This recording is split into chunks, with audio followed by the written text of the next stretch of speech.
Hey everyone, welcome back to VENN Esports' coverage of the midseason invitational. We just wrapped up Group B, and I'm joined by head coach of Mad Lions, Mac.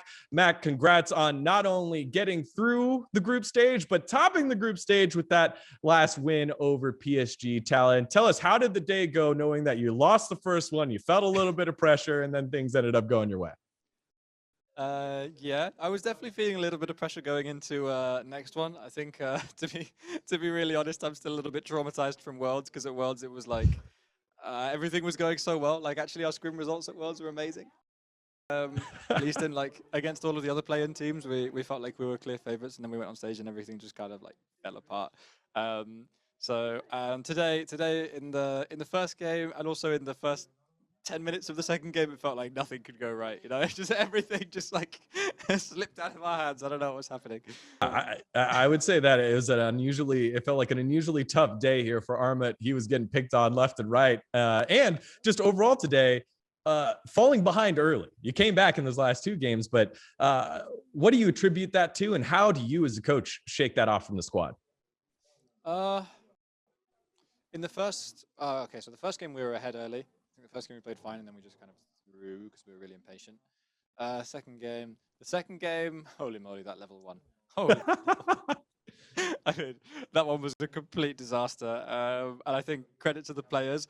It's really hard to get your mind back in like a normal place, because the game state, like everything is weird after that point. Like your lane matchup doesn't feel the same because, you know, someone died level 1 and no one has any flashes, and the jungle clear seems completely different. The timings are all off. Like when you're supposed to go and ward as a top laner is completely off because the jungle pathing is completely different. Like, so it's like, yeah, the feeling inside the game is really, really weird.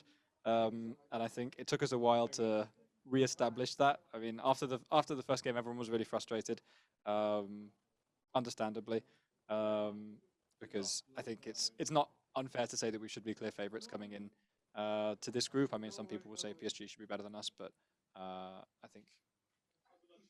I mean, I can understand that, but I'm not. I'm always going to say that we're going to be favorites over them, right? Right. In terms of bouncing back.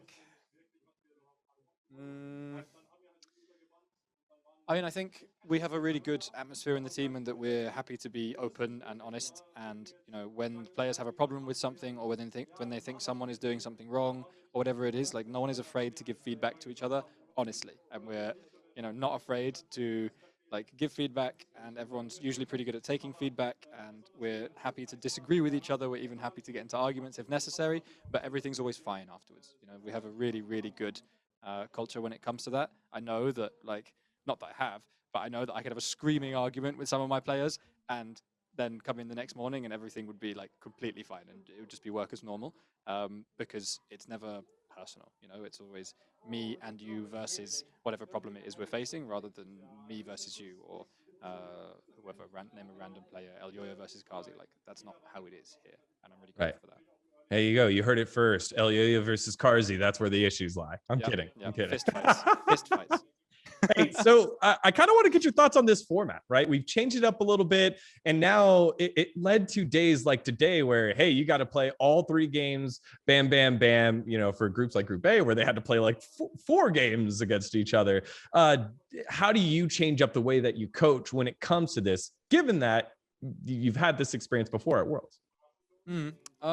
So if you compare the first round robin to the second, I would say the first, it's a lot more like you have so much more time to prepare everything and make sure the variables are controlled when it comes to drafting. I'd say drafting is the big difference, like drafting and scouting, because you have one game in a day and you can say, okay, we're going to do exactly this in this situation and exactly this in this situation in the draft, and we're going to do this level 1 100% because we know that this is the way the draft's going to go, and blah, blah, blah, blah, blah. So you can plan a lot more. You have a lot more certainty. Whereas on a day like this, I feel like it's more important to be flexible, because, you know, you can go and get your like ideal draft that you wanted in the first game and then lose and then decide actually we want to change things. So it's really hard to plan further ahead than the first game. So in situations like this, we kind of ask the players to just trust in the coaching staff and just be like, okay, don't worry guys, like we've got this, we know what we're going to draft, we're going to just be decisive and like draft in this style, and it's much less detailed. And the same for our kind of level 1s and our general scouting about like ward positions and things like this is more just like, okay, hey, you, Elyoya, sweep this bush at this time, and it'll be fine. Whereas, you know, In the first round robin, it's much more like really in-depth explanations of how this team likes to play and the scouting and things like this. Obviously, we've like played against all of the teams once already, so there's a certain degree to which we're comfortable and we know what it is. So yeah, more emphasis on flexibility in the second round robin. In terms of the format in general, I really like it. I think it's fun. I think it's good that the minor region teams get their shot, and we've seen that some of them can do good stuff. And anything can happen, which is always fun. There have been people complaining about the format, which, especially in Group A? Yeah, the Group A is the one with 3. Yeah. I understand, but I mean that's pretty unfortunate because I think if Gigabyte Marines were here, it would be a really different story, and the group would be more fun. But yeah, I mean, on the other hand, I feel bad for Unicorns of Love and Pentanet having to play against RNG 4 times each. Like, that's not fun for anyone, either playing the games or watching the games. So I can appreciate that, but yeah, I think that's actually just because Group A was really unfortunate with like logistics-wise, that kind of stuff. So for the rest of the groups, I think it's really fun.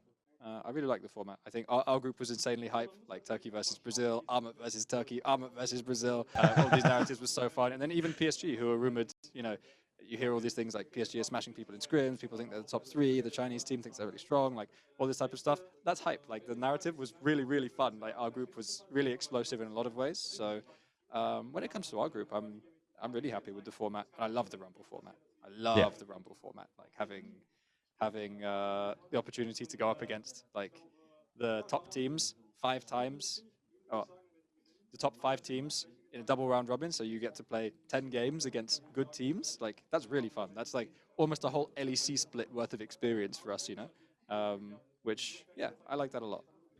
On that point, it feels like you've gotten to scrim everybody, and minor regions are stepping up, and you didn't really get to know until you got in there. Now that you're done and you've at least had a lot of international experience now at this event, which region has surprised you the most? Good or bad? I mean, the biggest surprise of the tournament is obviously Penta, but I think them basically they're only competing with Unicorns of Love, so I'm not sure if it is like as remarkable as it would seem in a normal group. I actually think that Wildcats and DFM have been the biggest surprises. I think DFM have been really solid. I think they have really good fundamentals, so I enjoyed watching them. And yeah, Wildcats as well. Like I think that Wildcats lost a few games on kind of individual performances. The game against us was really close, and I think that in our games against Pain and Wildcats in the first round, we basically just won because we were like better individually. I don't think we were necessarily a better team in those games, because I think that actually they were really good teams in terms of being decisive and playing together. And being aggressive and having like good calls, and I thought that Wildcats fundamentals were not bad at all. So I would say that was the biggest surprise.